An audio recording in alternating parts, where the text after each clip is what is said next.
អ្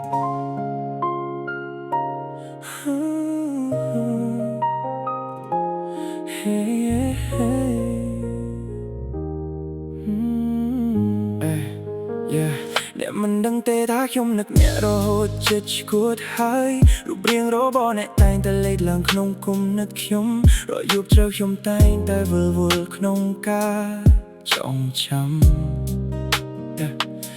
សំបីតែដងហើមក៏មានអារម្មណ៍សោកសៅដែរភាពស្រស់ស្អាតកាលពីមុននៅតែជាប់ក្នុងគំនិតខ្ញុំប៉ុន្តែអ្នកស្ទើរតែចាក់ចេញពីទីស្ដាល់ភ្នែកខ្ញុំហើយភាពទន់ភ្លន់ទាំងអស់បានคล้ายជាអតីតកាលទៅហើយនៅសល់តែខ្ញុំអ្នកឯងរំលឹកអនុស្សាវរីយ៍អ្នកគឺជាឧបសគ្គដែលខ្ញុំមិនអាចឆ្លងកាត់បានជារៀងរហូតក្នុងចិត្តធ្លាប់ស្រឡាញ់ធ្លាប់យំតែមិនអាចបោះបង់ក្តីសង្ឃឹមចំពោះអ្នកកាលនឹកនាងវិលវល់មិនឈប់ឈរនៅក្នុងបែកដូងត្រូវធ្វើយ៉ាងណាទៅអាចកាត់ផ្ដាច់ស្នេហ៍នេះបានខ្ញុំមើលរូបភាពក្នុងទូរស័ព្ទដងហើយម្ដងទៀតតែមិនអាចរកឃើញរូបភាពរួមគ្នារបស់យើងបានទេ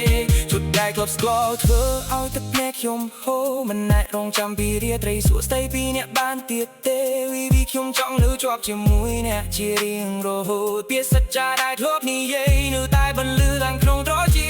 ប៉ុន្តែអ្នកបានចាក់ចេញពីទីស្ដាល់ភ្នែកខ្ញុំយូរហើយភាពទន់ភ្លន់ទាំងអស់បានคล้ายជាអតីតកាលទៅហើយនៅសល់តែខ្ញុំអ្នកឯងរំលឹកអនុ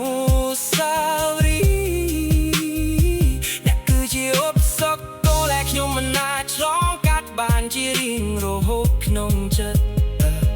ធ្លាប់ស្រឡាញ់ធ្លាប់យំតែនៅតែមិនអាចបោះបង់ក្តីសង្ឃឹមកាលនៅទៀងវិលវល់មិនឈប់ឈរនៅក្នុងបេះដូងត្រូវធ្វើយ៉ាងណាទើបអាចកាត់ផ្លាច់ស្នេហ៍នេះបានខ្ញុំក៏បានទីយើងធ្វើចិត្តដល់សើ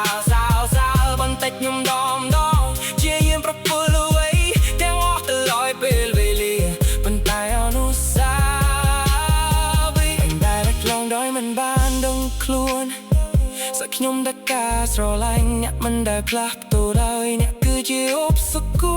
ដែលខ្ញុំមិនអាចឆ្លងកាត់បានជារៀងរហូតក្នុងចិត្តស្រឡាញ់ធ្លាប់ជឿចាស់តែនៅតែមិនអាចបោះបង់ក្តីសង្ឃឹមកាលទៀងវិលវល់មិនឈប់ឈរនៅក្នុងបេះដូងត្រូវធ្វើយ៉ាងណាទើបអាចកាត់ផ្ដាច់ស្នេហ៍នេះបានគឺជាឧបសគ្គតែខ្ញុំមិនអាចឆ្លងកាត់បានជីវិតទាំងមូលខ្ញុំជាប់ចិត្តដោយសារតែអ្នកនឹងថាផលចុងក្រោយយ៉ាងណាក៏ដោយអ្នកនៅតែជានោះជាទីស្រឡាញ់ដ៏អស់មួយជីវិតរបស់ខ្ញុំ